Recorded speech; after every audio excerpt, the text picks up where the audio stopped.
Finalement, il y a deux sortes de gens qui comptent les juifs dans la sphère publique. Les juifs et les antisémites. En ce moment, il y a un tweetos très actif qui ne s'en prive pas.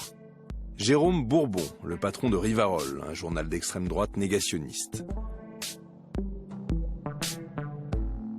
Ses propos sont longtemps restés confidentiels. Twitter a changé la donne. L'antisémite notoire jouit d'une nouvelle audience et il a l'air d'y prendre plaisir. Le mieux, c'est encore d'aller lui demander pourquoi. Rivarol ? Oui. Bonjour, Monsieur, enchanté. monsieur Amiel. Je vous suis, comme chez le Entrez, je vous en médecin. prie.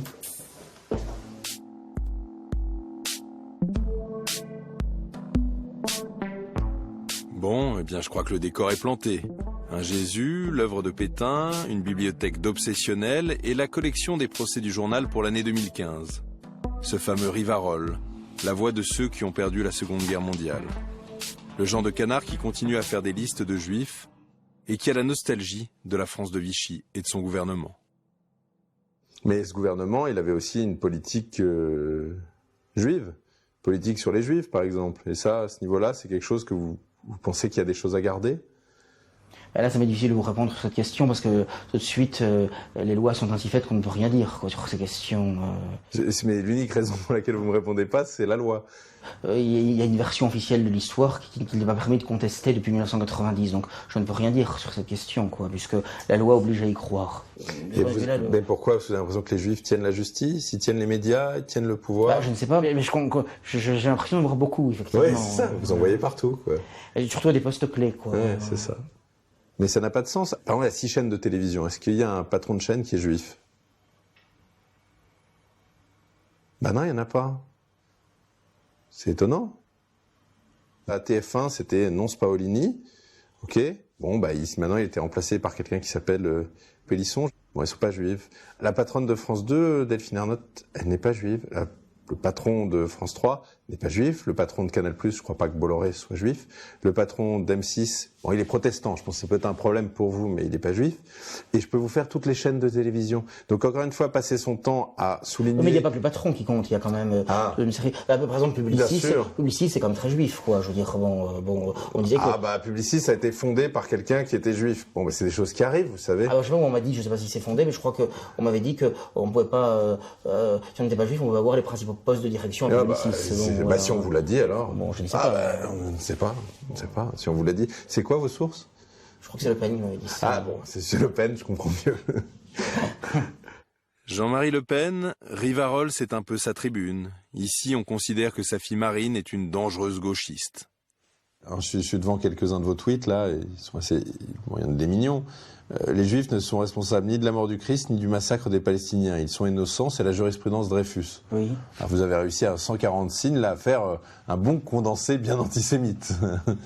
C'est un métier. C'est un métier, oui. Et moi, je suis assez provocateur, faut être lu, quoi. Donc, oui, c'est ça, en fait. Si vous tueriez père et mère, vous laisseriez massacrer les gens pour un bon mot, quoi. Massacrer les gens, non, mais je veux dire, pour un bon mot, je serais prêt à aller loin, effectivement. Ouais. Avant, quand vous écriviez dans Rivarol, vous aviez un public un peu traditionnel, d'extrême droite. Maintenant, le public de vos tweets, vous avez une population... plus jeune et plus mélangée, effectivement. Je constate, d'après les réactions que je vois, que je lis, qu'il y a quand même pas mal de musulmans ou d'arabo-musulmans, en effet, qui semblent approuver toute une partie, en tout cas, de mes tweets. Et qu'ils manifestent de manière explicite tout ce qui concerne le sionisme, Israël, la question juive, le révisionnisme. Autrefois, je veux dire, on ne recevait pas un juif à sa table quand on était catholique. On allait éventuellement à son magasin s'il avait des étoffes, etc. Mais jamais un médecin juif, jamais un juif à sa table. La France catholique, c'était ça, quoi. Et je ne sache pas pour autant que il y avait une persécution particulière des juifs. Mais c'était ça, quoi. Je veux dire, chacun chez soi, ça ne me choque pas personnellement. Mais quel plus grand mépris d'autrui que de ne pas vouloir de quelqu'un à sa table? On reçoit des amis à sa table, ou de la famille, quoi. Et vous ne pourriez pas avoir un ami juif? Disons que s'il est vraiment engagé dans le judaïsme, je vais avoir des relations cordiales, mais une amitié profonde, ça me paraît difficile, quoi. Ouais. Je pense. À ce point-là, quoi. Vous avez des amis juifs? Pas à ma connaissance, je ne crois pas. Peut-être que vous en avez, vous le savez pas. Peut-être, c'est possible, je ne sais pas. Mais si par exemple demain votre votre fille épousait un juif. J'en serais malade. Hein. En tant que catholique, j'en serais ravagé, hein, je vous le dis franchement. Je veux dire, ravagé. Hein, je veux dire, vous avez des enfants? Oui, j'ai des enfants, j'en ai 5. Oui, ils sont en bas âge hein, encore. Ah. Mais je veux dire... Vous n'êtes pas à l'abri, quoi. Non, on n'est pas à l'abri. Surtout avec le mélange racial et religieux qu'on a aujourd'hui, quoi. Mais moi, je suis resté fidèle à l'antisémitisme traditionnel, quoi. À l'antijudaïsme traditionnel, je dirais. Antisémitisme, c'est plus ambigu. Parce que moi, j'ai beaucoup de sympathie pour le vaillant et noble peuple palestinien. C'est que les Palestiniens, vous les aimez bien, mais en Palestine, quoi. Bah, de préférence. Oui. En France, un peu ils sont moins. Chez eux, en Palestine. Oui, c'est ça. Bah, en France, un peu moins, quoi. Oh, bah, si. Alors que les Juifs, l'avantage, c'est que vous les aimez pas en Israël et en France. Quand ils vont voir Dieudonné, ça me gêne pas, les Palestiniens. Vous l'aimez bien, Dieudonné? Je trouve qu'il a beaucoup de talent. C'est que du bonheur, quoi. Je veux dire, Dieudonné, pendant 12 ans, parce que ça a été crescendo. Avec le sommet, je pensais le mur. Mais depuis mes excuses 2004 jusqu'au mur 2015, si vous voulez, ça a été une montée constante. Et là, comme l'avait dit BHL, pour une fois, je suis d'accord avec lui, on serait cru un meeting antisémite pendant l'occupation, quoi. Je veux dire, bon, avec l'humour en plus. Donc Dieudonné est devenu la figure de proue des antisémites français, quoi. Bah, disons que il est sûr qu'il a beaucoup fait pour que les gens prennent conscience qu'il y avait une question juive, quoi. Voilà.